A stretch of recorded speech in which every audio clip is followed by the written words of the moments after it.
Per lo più operai stranieri, molti dei quali di origine dominicana, avevano messo in piedi un'organizzazione criminale dedita al narcotraffico e alla detenzione illegale di armi. Il blitz della polizia è scattato all'alba. In forza, gli uomini di varie squadre mobili hanno bussato alle porte degli indagati fra le province di Treviso, Belluno, Vicenza e Ravenna. 26 le persone coinvolte, di cui 23 denunciati. Sono in corso di esecuzione 25 perquisizioni locali e personali nei confronti di altrettanti soggetti indagati per i reati in materia di stupefacenti e di detenzione abusiva di armi. Nel corso di queste perquisizioni sono state rinvenute diverse dosi di cocaina destinate alla successiva vendita, denaro contante e materiale per il confezionamento di sostanza stupefacente. Inoltre sono state arrestate 2 persone in flagranza di reato. Si tratta di un 52enne cubano e un 40enne dominicano residenti a Treviso e Belluno.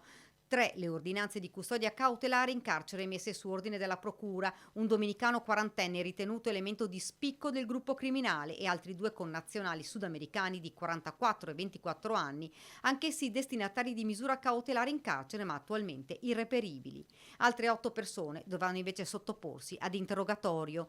Durante le perquisizioni un indagato è fuggito ma è stato bloccato dalla polizia dopo 1 chilometro. L'indagine avviata nel giugno 2023 ha permesso di ricostruire una rete ben organizzata composta da 15 cittadini dominicani, 4 italiani, 2 marocchini, un cubano e un ecuadoregno, di età compresa tra i 24 e i 53 anni. L'operazione denominata Focus 23 è scattata quando la polizia ha attenzionato una Ford Focus che quasi quotidianamente viaggiava tra Treviso e Ravenna. Come gestivano questa attività?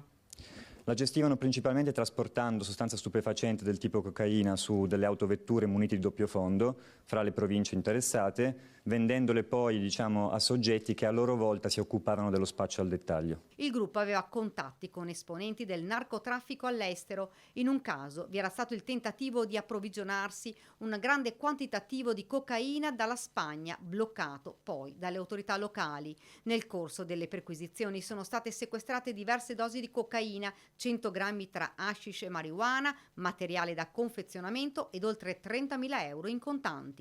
La droga sequestrata era occultata in barattoli, garage e ripostigli. Un carico intercettato dalla polizia conteneva 1,5 kg di cocaina, una cifra che va moltiplicata per oltre un anno di traffici illegali. Una vasta rete smantellata, ma le indagini sono tutt'altro che concluse.